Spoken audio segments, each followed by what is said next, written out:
everyone. My name is John Lynn. I'm the co-founder of QUAY Acceleration. We build startup accelerators in partnership with institutions like governments, universities, and corporations. We have built 14 programs in 2024 for almost 120 companies, and we've taught hundreds more along the way. Our network of over 700 mentors is a huge part of the reason that we're able to be valuable to founders in our network. And so this podcast is about talking to the founders that have gone through our programs, showcasing the mentors and other professionals, investors that are a part of our programs, and bringing forward their stories and experiences so that the entrepreneurs in this audience can understand what it's like to be in an accelerator and to walk the journey of entrepreneurship. So today we are here with Prahbu, who is going to tell us a little bit about his company, his background as an entrepreneur, and share a couple of the most important moments in that experience and his learnings. So, Prahbu, ready for this? Hello, hi, John. Hi. So, I'm Prahbu. I'm founder CEO of ALAI Labs. So, what we do is we help cleaning service company to reduce operational cost and improve cleanliness. So, how do we do it? Like, we have our janitorial robots to assist the operation and help the cleaning companies to bridge the labor gap and reduce the turnover. So this is pretty much what we do. But as my personal experience. Before we get to your background, Prahbu, I want to learn a little bit more about how ALAI Labs is delivering value to these in the cleaning services. So you said that there's a robot. Can you tell us more about the robot? Okay, sure. So this is an autonomous robot which has a robotic arm and all motorized brushes, which basically it goes inside the washroom and really does the dirty job. I can say pretty much cleaning the toilet bowl, urinals, and wash basin. So yes, that's what the system does. It's an autonomous robot. Yes, it's autonomous. Great, amazing. And then what kinds of traction and adoption have you seen in the market? Who's buying this? Who's using it? Okay, since we started from Singapore and we operate there in close to 7 years, so we work with cleaning companies there, and this was an idea, or I can say is a requirement from the customer, the cleaning service company, because since this industry is going through like huge aging community issue and sort of labor crunch because of the nature of the job, right? So that's why we started the journey of developing this solution as a low cost, which helps the cleaning company to have a faster ROI and at the same time meeting their cleaning needs. Great. So we're going to come back to ALAI Labs and hear a little bit more about how you've innovated this amazing technology and brought it out to market. I mean, that is mission impossible for so many founders that want to be in the seat that you're in. But before we talk more about ALAI Labs, let's talk about your journey into entrepreneurship. What were you doing before you found yourself building a company? Yes, that's a very interesting question. I think so. So I do personally have 20 plus years of industrial experience in product development, image processing, and algorithm development. And I also have a PhD in neuromorphic computation. That's where my technical background is. So I'm really quite passionate on inventing things. So that's the very base which pushed me towards this entrepreneurship journey. The reason is when I am an entrepreneur, I have my 100% of my time to do the things which I really want to do. So I can say that's the first step for me. And then I founded this company like in 2016. So then I also like invited my friends to join as the co-founders, and here we are today. So I want to spend a little bit more time on how you started this habit, this lifestyle of inventing, right? I want to hear more about how you found yourself being creative with technology. Yep. And then I want to, you said that you created the company in 2016. I mean, Yep. It's so much more complicated than that. So Yep. I want to hear a little bit more about how you decided to start a company in the first place and what some of those initial challenges were. Challenges, yes, I can say maybe I can talk about the challenges first. So since was from an engineering background, so I really have to transform myself to a operation or a executive role, which was really challenging because that's not is not a natural characteristic of me. Usually, I don't tend to talk too much. Is mainly I convey through my to the actions I do. So it was a really I can say a very sharp learning curve for me. It was challenging and conveying to people, convincing investors, partners, expressing the key benefits of the product, studying the market. So it was quite challenging, I can say, and also interesting. Yes, How did yes, you know that you were ready to take on that challenge? I mean, yeah, one of the really difficult things about being a founder is that you have to be, the artist and the operator at the same time, as Steve Jobs says, right? You've got to have the creativity and the vision, but you've also got to be able to implement and get people to buy in. So you knew that some of these challenges of being an entrepreneur were going to be brand new for you. yeah. What gave you the energy to conquer them, or how did you know that you could? So, as I did mention, right? So, I really want to have my 100% of my space, so which I can use my time to innovate new things. So, I really cannot do that if I was employed in some companies. Of course, I could have a much comfortable life. My weekends, of course, right? So, but going through this journey, I feel I have my 100% of my effort and time to the things what I really need to do and what I really like to do. So of course it's a tough journey, but really I enjoy this journey. And we're going to talk a little bit next about what was tough about it.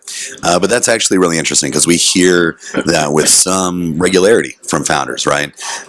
This want or need for freedom and space to do what you're really energized by or what you're really best at. Now, you knew that was inventing things. How did you become an inventor? At what point in your life did you discover that talent? Okay, maybe when I was a teenager, even before when I was an engineer, I do small things, even it can be small funny things, but I really try to do all those small automation things. I had a small garage of myself at my home. So when I see any gadgets or any machineries, it really makes me very interesting.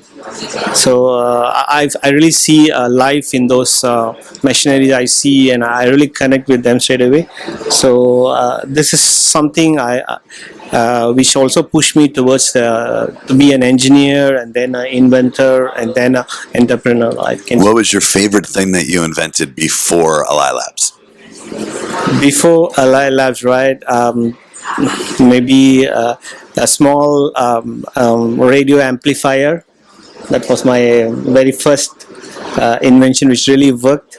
So I was very proud and happy to show my family members and my friends. Yeah, the first one always the most difficult, right?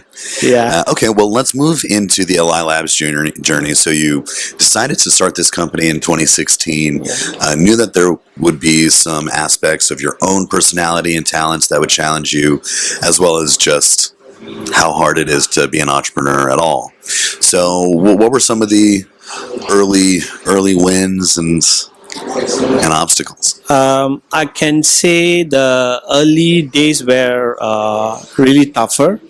Reason is for me to transform from engineer to a salesman, right? That's the right term, the raw word I can put in, right? So that journey really was challenging for us because I really need to put the engineer guy one side and then take the salesman, give him the full control. So you get traction, you get revenue, you keep the company running, you have a team, you feed the team, and then you have the money to invent and then go to market. So, so your question was how difficult? Well, what were some of the early challenges and early wins as well? Okay, the challenge was getting into the market itself. Because we were new to the market and we never had a very big network connection there. Did you know who was going to be the buyer for this when you made it?